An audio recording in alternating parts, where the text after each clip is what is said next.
आज तुझा सगळा संभ्रम दूर करतो बघ. फक्त प्रामाणिकपणे लक्ष देऊ नये.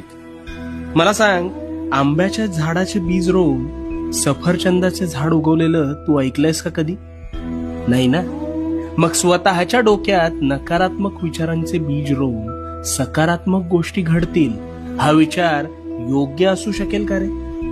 कदापि नाही. पण हेच घडतंय तुझ्या बाबतीत.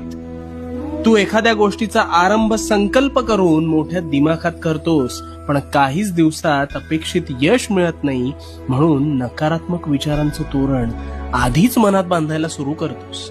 आणि मग गोष्टी मनासारख्या होत नाहीत, म्हणून कायम रडत बसतोस.